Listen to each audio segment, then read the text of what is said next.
Should one race in order to live, or live to race? La Régie Renault a choisi la Formule 1 pour deux raisons. La première, c'est son niveau technique très élevé. Et ceci impliquait un niveau d'exigence considérable. La deuxième, c'est sa notoriété mondiale et le fait que Renault soit une marque mondiale avec des ambitions mondiales et avait besoin de trouver un objectif de compétition qui est une expression internationale et une diffusion internationale. Well, I've always enjoyed motor racing. When I was a child at school, I found it a fascinating subject, and it really dominated everything I thought about when I was young. That terrific enthusiasm pushed me into racing, supported me throughout all the difficult times, and even today, when we're quite successful, it's still as strong as ever. There's no doubt about that. It's just something from within. There seems little in common between the reasons why a major automobile manufacturer and a small specialist team go racing. For a long time they coexisted or raced against one another, but these days it's not uncommon to see them associated with one another to form the ideal combination. In the early days of the car, the reasons why a manufacturer should go racing was scarcely any different to current reasonings. Quite simply, racing was a way for those manufacturers involved to prove to their clients the qualities of their products, for the cars that they raced were virtually identical to those which they sold. In the 20s, however, the technology of Grand Prix racing needed to be more specialised, and so bigger manufacturers such as Peugeot, Fiat, even Mercedes, moved away from racing, allowing specialist sports car manufacturers to take the stage. This then was the great age of Delage, Alfa Romeo and Bugatti, who found that racing not only enhanced their corporate image, but also fed the bank balance, as they were able to sell racing cars to wealthy gentlemen drivers. And until the end of the 60s, Grand Prix cars were painted in their national colours, British racing green, Italian red and French blue. This suggested that Grand Prix weren't simply contests between manufacturers and teams, but also between great industrial nations. In the quest for status and propaganda, the leaders of the Third Reich soon appreciated the prestige to be gained from winning with German technology, flying the flag which denoted the increasing power of Nazism. So, at the beginning of the 30s, they began to encourage their major motor manufacturers to enter Grand Prix racing as it was then. But it wasn't enough just to participate. It was imperative to win, and even, if possible, to totally dominate their rivals. Consequently, Mercedes and Auto Union were largely used to prepare for battle.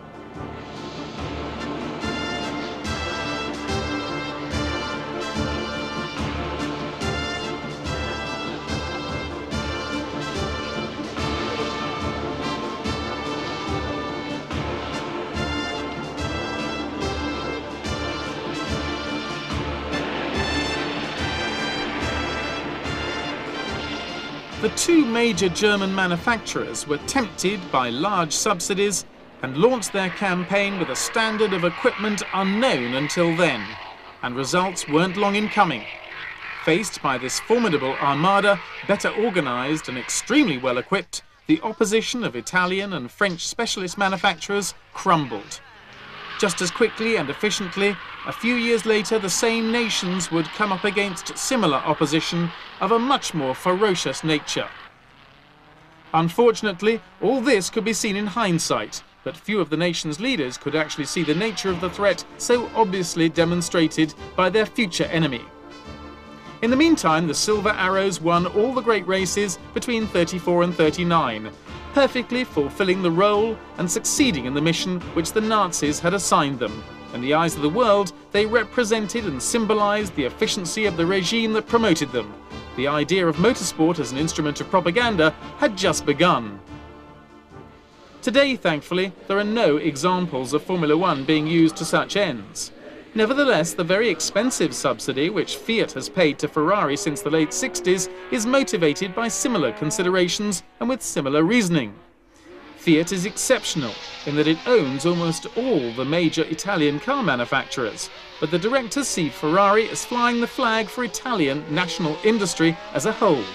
So each Ferrari victory is seen as being a selling aid, not only for Fiat's, Lancias or Alfa Romeos, but also for machine tools, washing machines, and a host of other products of engineering. Besides, Ferrari have never changed their traditional national colours.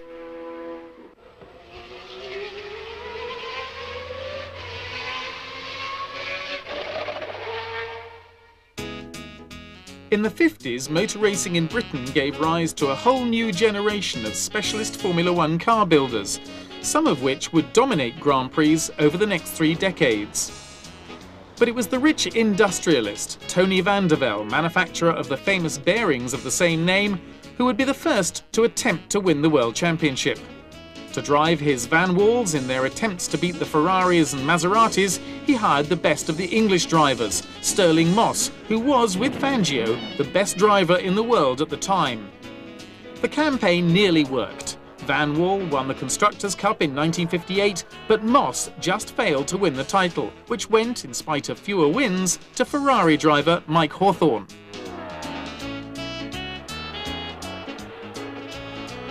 At the same time, with the support of British Steel and with the aim of promoting British industry as a whole, British Racing Motors, or BRM, was created, which, after an extremely hesitant start, slowly began to establish itself as a #1 team, led at one time by the talented Frenchman Jean Bérard.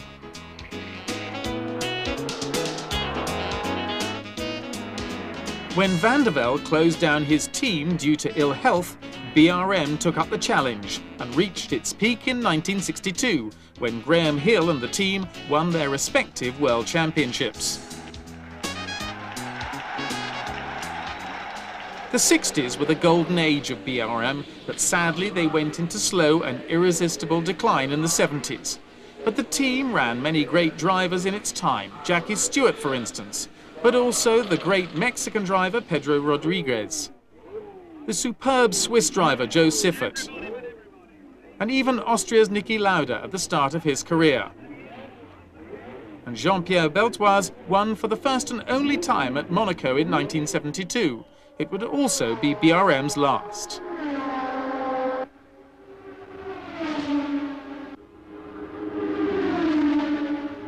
But the end of the 60s saw a new structure in place in Formula One.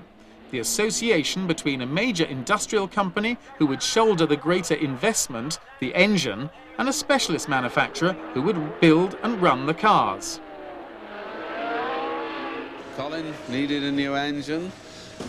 We had impressed him suitably, and he thought that I was likely to be able to design him a suitable Formula One engine, so he tried to get some money to support the venture, and I'd been bold enough to say I thought that we could make a Formula One engine for £100,000. And we went to see a few people, and then Ford took immediate interest and agreed to pay us the money to make a Formula One engine. I think that's really great. I think that this is the first time we've been able to coordinate the build of an engine and a chassis together and design each one to suit the other. And with the sort of weight and simplicity and power that keeps coming up, I think we're going to have a fabulous motor car. Yes, I quite agree. Very reasonable.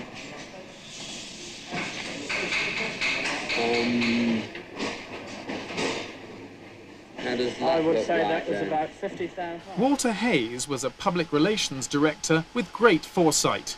He could envisage the huge profit that Ford could make out of its Formula One involvement. Thanks to him, Ford invested a relatively small sum of money and gained an enormous amount of prestige and publicity by participating in just such an operation. In structural terms, the Lotus 49 was innovative because the engine was a stressed member, a structural part of the chassis which carried the rear suspension. This was something that would later be universally adopted on all Formula One cars. Its V8 engine was designed and developed in the workshops of Cosworth, a small English engineering company which until then specialised in building competition engines based on small capacity production blocks. It would therefore have seemed risky to have thrown them suddenly into the deep end, but that's where Hayes and Chapman were clever, correctly assessing their potential and having confidence in them. They would be paid back more times than they could ever have hoped for. Two Lotus Fords made their debuts on June the 2nd, 1967 at the Dutch Grand Prix, and it was sensational. After Graham Hill dominated practice, Jim Clark won the race ahead of Brabhams and Ferraris. It would be the first in an extraordinary series of more than 150 wins for the V8 Ford Cosworth, which would establish a record unprecedented in the history of motorsport. But the use of this engine would not remain the exclusive right of Team Lotus, and gradually it would take over as a power unit for the majority of the field, to the point where, but for Ferrari, Formula One might quite simply have become Formula Ford. Obviously, the entire structure of Formula One had been transformed. There was no longer need to invest huge sums in the manufacture of an engine. All a team had to do was to buy a Ford Cosworth to be sure of being powered by a competitive engine. The era of what Enzo Ferrari disdainfully called the assemblatori, the kit car manufacturers, had begun. We seem to manage to beat them all with, first of all, Lotus, and then the Matra came out and with Jackie Stewart driving, and then McLaren, and we gradually got most of the good teams, and therefore we won most of the races. Between 1968 and 1982, 15 years, the V8 Ford Cosworth DFV won titles for no less than 12 world champions.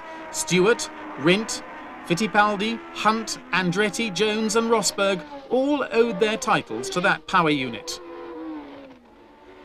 And it would win its 154th and final victory in the United States East Grand Prix in Alboretos, Tyrrell, after 16 seasons of great and loyal service, an incredible record of staying power. This success story marked a break in the pattern of the history of Formula One.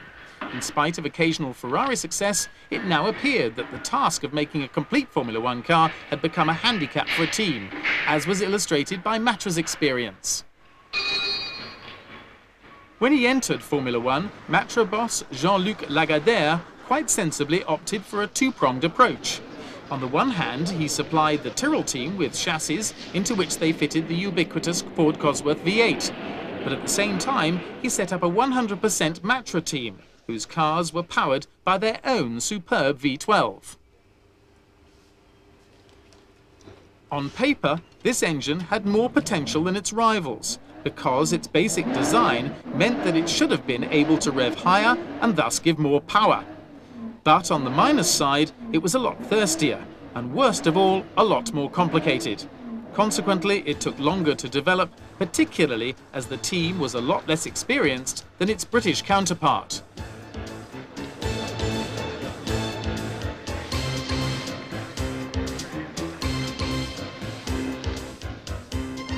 Built with the aid of a government subsidy, the V12 Matra certainly made a nice noise. Unfortunately, however, the French manufacturer chose to divide its efforts between endurance racing and Formula One, which did nothing to help the results in either. So, while the Matra Ford flew from success to success and took Jackie Stewart to the first of his 3 world titles in 1969, the Matra went from one setback to another and would never win a single Grand Prix.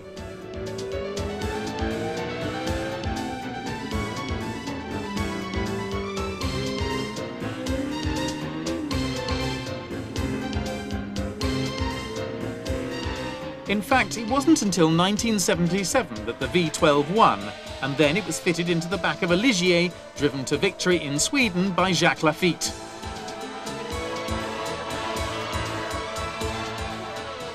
Even though Renault's programme was run very differently, that team's experiences were in many ways similar. The Régie came into Formula One in 1977 to promote its image.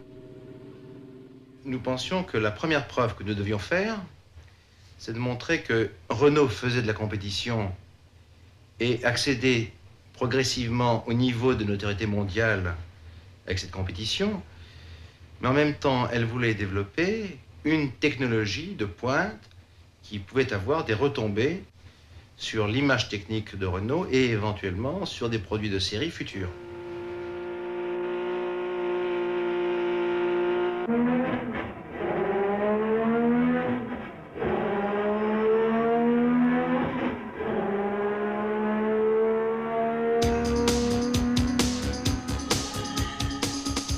20 years earlier, Mercedes, relying on its industrial and financial power, only had to beat a number of small Italian teams who did little more than tease the industrial giant.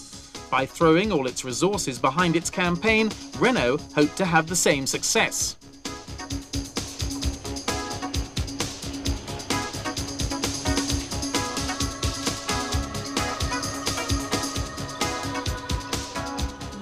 But times had changed. The advent of sponsorship had changed the game.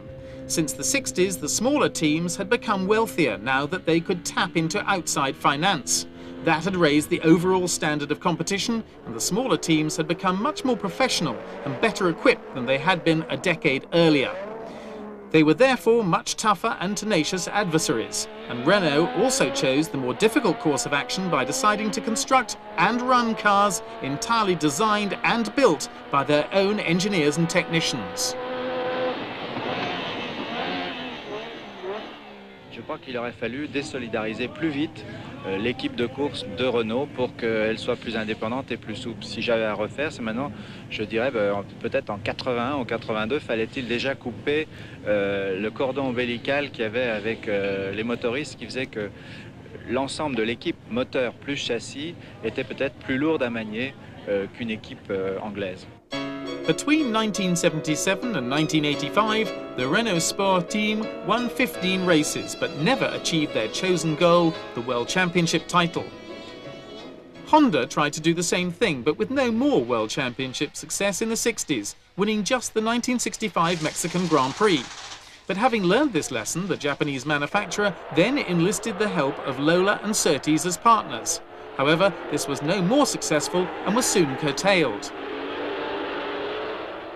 Nevertheless, Honda had been able to weigh up the advantages and disadvantages, so that when they returned to Formula One in 1983, it was simply as engine suppliers with an ambitious V6 turbo initially supplied to Spirit, which were virtually their test team.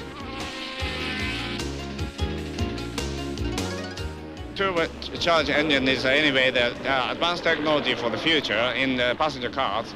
So we are not intending to come into the racing just as for winning, but also we want to develop the new engine technologies as a controlling system of the engine, especially for the fuel injection.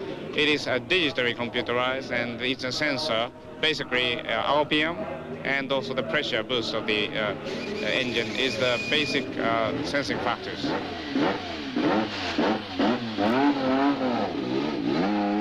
Honda's approach set new standards in that they drew on all the major elements from their factories and seemed not to have a budget. Even so, the Japanese also appreciated that they needed to enlist the help of a major and successful partner. Within 6 months, they had teamed up with Williams, the previous year's world champions.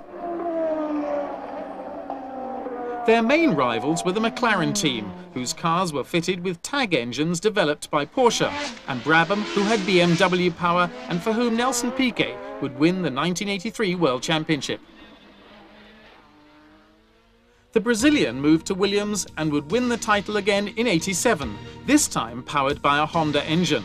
But the Japanese were unimpressed by the rather public inter-team rivalry between Piquet and Mansell, and were wooed away from Williams by Ron Dennis, whose McLaren team was setting unprecedented new standards in Formula One professionalism.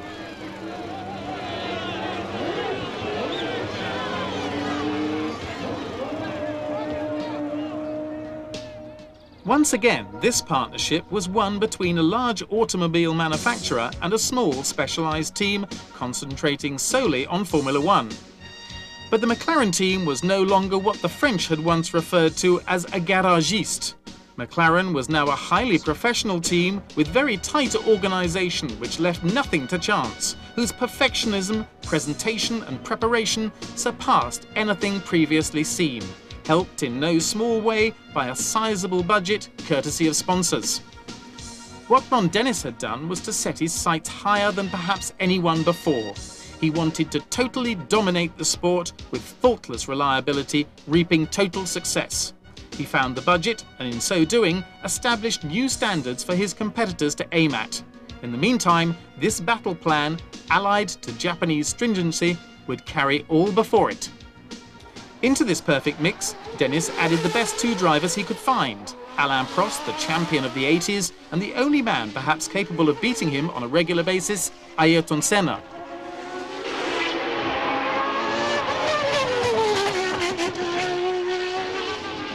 Dennis's battle plan almost succeeded. Without Honda engines, the Williams team were almost and also ran, allowing the McLaren pair to share 15 victories from a possible 16. Only the Italian Grand Prix was missing from their record, allowing Ferrari a face-saving victory. Honda, with McLaren, would win the 89, 90 and 91 championships, giving them a full house total of 6 constructors' titles in 6 years and 5 drivers' titles. Only Ford and Ferrari had more victories, but over a much longer period of time. Between 86 and 91, Honda's engine dominated Formula One, almost without rival. But by the time the Japanese manufacturer decided to quit Formula One during the 92 season, they had found a worthy rival.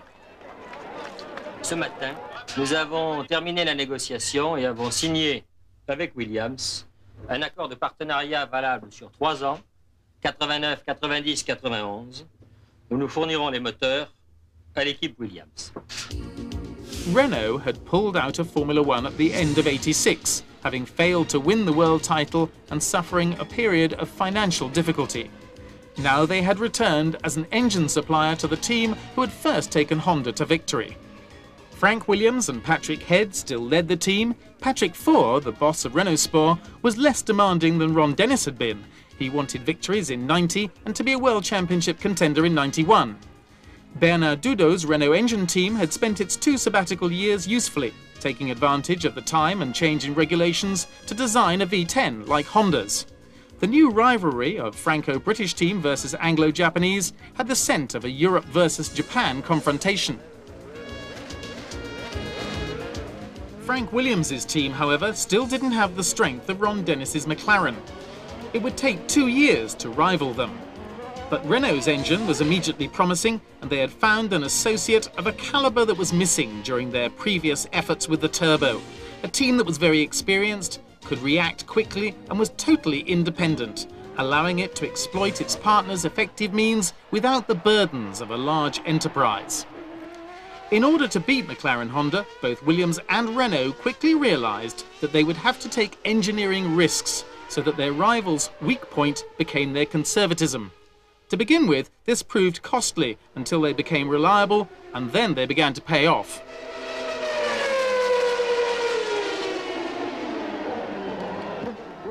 It was Mansell's attack on Senna at Barcelona in 1991 that symbolised the changeover, signalling the end of McLaren Honda's reign and the advent of Williams Renault.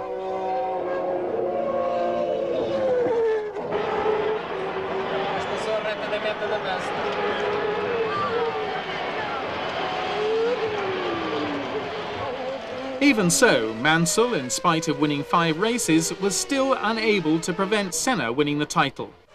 But the programme was underway, and he would succeed in '92 when Mansell, Williams and Renault would win their titles. Thanks, guys.